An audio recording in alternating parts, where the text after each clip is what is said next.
Hello everyone and welcome to today's video. My name is Kenzie. If you did not know that, then now you know. And you guys, today I'm going to be going over the bags that I think that you should not pick if you're on the market for your first luxury handbag. If this is your first time ever seeing me, then hello, I'm so happy to have you. My name is Kenzie. I make a lot of videos about luxury handbags, luxury fashion, travel, jewelry, but mostly handbags. I like those a lot.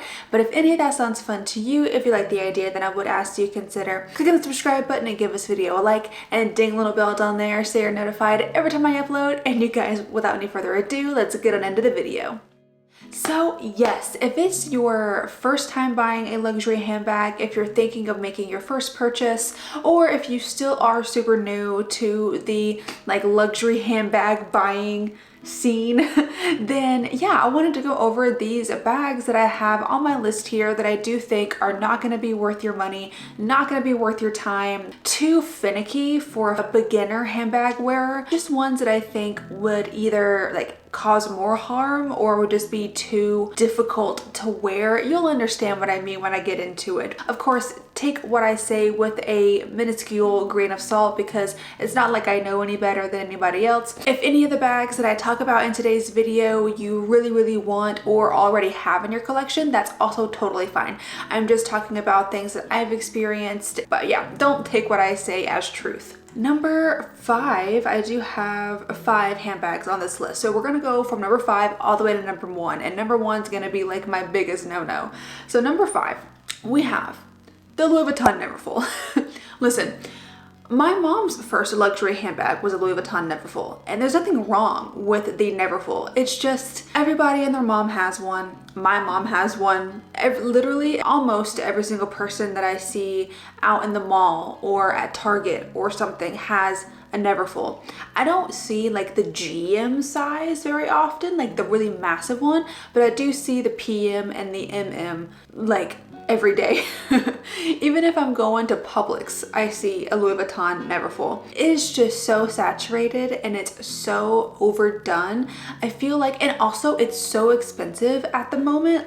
The Louis Vuitton Neverfull, let me take a look. I want to say it's over $2,000 now, which is absolutely not. Yeah, the Neverfull MM, so the medium size, is $2,030.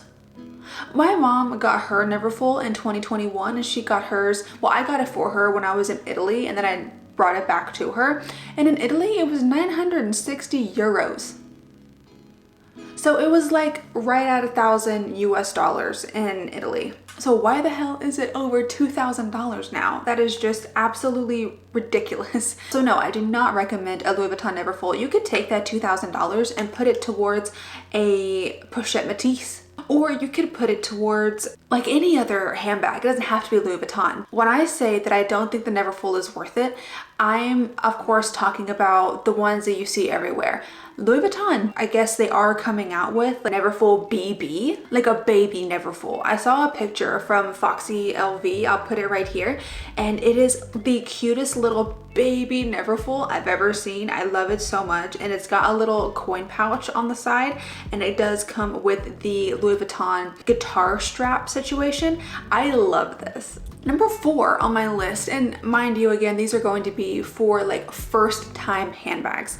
I do love these handbags, but I don't think they're great for a first time handbag owner or someone that's very new to the hobby. Number 4, the Prada Blingy rhinestone bag, or anything blingy, anything rhinestone or anything that's metallic, too loud. And I don't think those are really good for your first time handbag buyers, because when you buy your first handbag, in my opinion, of course you do whatever you want, I think that you should get something that goes really well with everything in your wardrobe. So if you are a very colorful person, if you like to wear a lot of color, then absolutely go ham with the color. If you're somebody that wears a lot of neutrals like myself, and if you do not wear a lot of color, but if you get a very colorful handbag, or if you get a handbag that's very loud, that's very blingy, got rhinestones on it, is metallic, then you might have an issue or find it hard to style that bag with the pieces in your wardrobe. So therefore you could have buyer's remorse because the handbag that you bought that you like a lot doesn't go with half of your wardrobe, so you're stuck wearing it with 2 or 3 very simple simple outfits and you can't really go beyond that. So I would definitely go with something that is a more neutral color. I would go with, obviously, black is gonna be your best option. Black is not a formal color. Like, it can be a formal color, but I absolutely think black is also one of the most casual colors out there. So I would absolutely go with a black or like a beige brown, anything that's in the neutral category.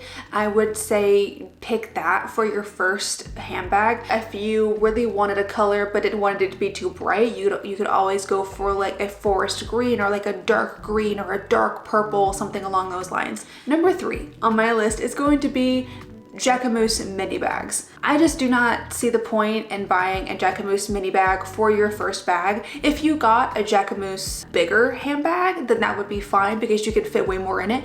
But specifically the Jacquemus like Le Chiquito little mini bags, I think are pointless for your first luxury handbag, because you want your first luxury handbag to be something really special, because most people will carry it every day. My mom with her Neverfull, it's her first luxury handbag, like a real luxury handbag, and she carries it every single day. So you really want your first luxury handbag, or if you're still a beginner, you want your very small collection of luxury handbags to be able to fit what you want, and you want to be able to take them out every single day and wear them with all of your outfits. Now, the Jacquemus Le Chiquito bag is adorable, and I used to have one. I don't anymore. I did sell it, but I really liked it when I had it. It goes with everything. Like, that is a very versatile handbag. It could be worn crossbody, it can be worn top handle, of course. You can wear that very casually, but you can also dress it up and wear it as a top handle to like go out to dinner. It's very versatile. So that's very good on the Jacquemus side. But again, it fits nothing. Absolutely nothing. Like, you can't fit a card holder in there. Like, you have to raw dog your credit cards. You cannot fit like your whole keys in there. You have to take your keys off the key ring to put them in. There's just so many weird things that you can't do with the Jacquemus Le Chiquito mini bags that I just think, unless you're like a seasoned handbag owner, or if you've been like collecting handbags for a little while, then that's when you could get into like really small mini bags, because you just know how to work with them and you're more patient with having to do that. If it's your first handbag, or if you're like really new to the hobby, you're probably not gonna wanna fuss with it. And I understand that too. Even a lot of like seasoned handbag people don't wanna fuss with it. They're just like, absolutely not, I don't have time for this. So it's just, they're very small, you can't fit anything in them, they can be really fussy, and yeah, a lot of people just don't want to deal with it. Okay, number 2 on this list, we're getting into probably the 2 most well-known handbags, and I don't recommend either one of them. So number 2 is going to be the Chanel Classic Flap. I have mine. I need to go get mine really quick. Here is my black Chanel Classic Flap.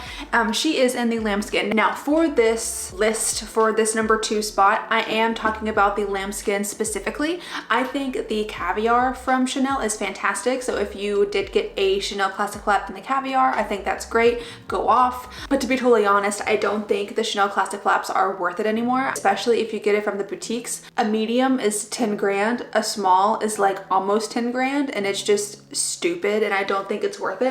This one is a vintage one, and I do think vintage is a great way to go if you still really want a classic flap. But I was talking about lambskin because lambskin is definitely going to be more fragile than caviar. Caviar is very hard wearing, so I do not see anybody, even if it's their first luxury handbag, having an issue with the Chanel caviar. The lambskin, however, is a lot more delicate. You can't have it in direct sunlight for very long. You're not supposed to anyways. You need to moisturize the leather consistently, like once a month or so. So there is some upkeep when it comes to this, because if you don't, the leather can crack, it can dry out, and it can end up just looking a little bit dingy. Also, the lambskin is easier to scratch. I have never had this issue before, but I know some people have. If you're not wanting to deal with the possibility of spending a shit ton of money on a handbag and then accidentally ruining it by like getting a ring hung on it, or by accidentally smacking it against something, or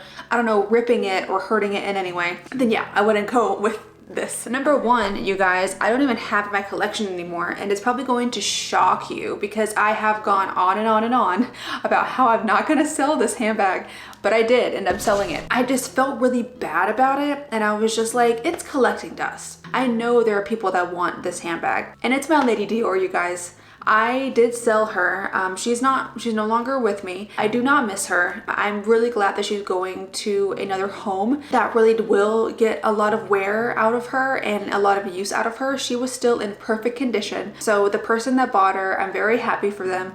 And yeah, she is going to a new home. But I did already use the money to buy another bag that I have wanted for over a year, so unboxing will be coming in the next couple of weeks. I'm genuinely so excited. I hated the fact that she was collecting dust. I literally never wore her. She didn't go with my wardrobe anymore, even though she had a lot of memories, and I got her in Venice and she was like my wedding bag and everything. I know that I've said a lot of stuff. Like, I know that I said I wouldn't get rid of it, but like, I don't know. I just changed my mind. But that is going to be my number one pick for this list. I would honestly not recommend a Lady Dior as your first handbag. She was my second handbag. I got a Prada 2005 re-edition in the Saffiano leather. That was my very first handbag ever.